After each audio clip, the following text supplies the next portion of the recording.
Halo teman-teman, kembali lagi di Insight Tekno. Hari ini kita akan membahas perang teknologi antara dua negara adidaya yaitu Amerika dan China. Siapa yang menang? Siapa yang kalah? Dan siapa yang untung gila-gilaan? Simak terus videonya sampai habis. Menurut artikel dari CNBC Indonesia, China berhasil mengalahkan Amerika di pasar teknologi global. Bagaimana bisa? Ternyata, China berhasil mengambil keuntungan besar dari perang dagang dan persaingan teknologi yang terjadi selama ini.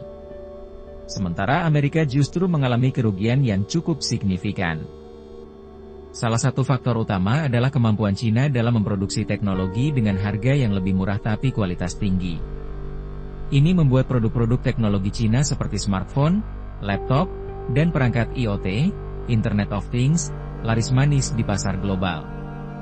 Bahkan, banyak perusahaan Amerika yang akhirnya bergantung pada komponen buatan China. Tidak hanya itu, China juga berinvestasi besar-besaran dalam pengembangan teknologi masa depan seperti 5G, AI, kecerdasan buatan, dan kendaraan listrik. Mereka tidak hanya mengandalkan produksi massal, tapi juga inovasi yang terus berkembang. Sementara Amerika, meskipun memiliki perusahaan teknologi raksasa seperti Apple, Google, dan Microsoft, justru ketinggalan dalam hal produksi dan distribusi. Bagaimana dengan Amerika? Negara ini ternyata kesulitan untuk bersaing dengan China di pasar global. Salah satu penyebabnya adalah kebijakan tarif impor yang diterapkan oleh pemerintah Amerika. Kebijakan ini justru membuat biaya produksi di Amerika menjadi lebih mahal, sehingga produk mereka kurang kompetitif di pasar internasional. Tapi jangan salah, Amerika tetap memiliki keunggulan di bidang inovasi dan riset. Namun, tanpa dukungan produksi yang kuat, inovasi saja tidak cukup untuk memenangkan persaingan global. Ini menjadi pelajaran penting bagi Amerika untuk segera mengevaluasi strategi mereka di dunia teknologi. Lalu, bagaimana dengan Indonesia? Sebagai negara yang sedang berkembang di bidang teknologi, Indonesia bisa belajar banyak dari konflik ini. Dengan memanfaatkan potensi lokal dan menjalin kerjasama yang baik dengan kedua negara, Indonesia bisa mengambil manfaat dari persaingan ini. Tapi, jangan lupa, persaingan ini tidak hanya berdampak pada Amerika dan China saja. Negara-negara lain di seluruh dunia juga merasakan efeknya. Misalnya, banyak negara di Eropa dan Asia yang mulai mengurangi ketergantungan mereka pada teknologi Amerika dan beralih ke produk buatan China. Hal ini tentu saja mengubah peta persaingan global.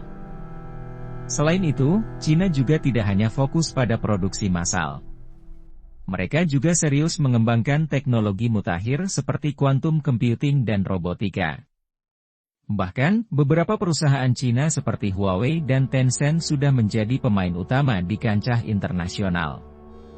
Ini menunjukkan bahwa China tidak hanya ingin menjadi pabrik dunia, tapi juga ingin menjadi pemimpin inovasi teknologi. Di sisi lain, Amerika tetap memiliki kekuatan yang tidak bisa dianggap remeh. Perusahaan-perusahaan seperti Tesla, Amazon, dan Microsoft masih menjadi pionir dalam berbagai bidang teknologi. Namun, tantangan terbesar mereka adalah bagaimana mempertahankan posisi tersebut di tengah persaingan yang semakin ketat. Bagi Indonesia, ini adalah peluang emas untuk membangun kemandirian teknologi. Dengan memanfaatkan sumber daya lokal dan menjalin kerjasama strategis, Indonesia bisa menjadi pemain penting di kancah global.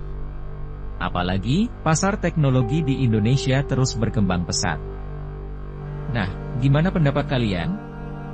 Tulis di kolom komentar ya. Jika kalian suka dengan video ini, like dan subscribe untuk mendapatkan informasi seputar teknologi, informasi, dan sains terbaru dari Insight Tekno. Sampai jumpa di video berikutnya.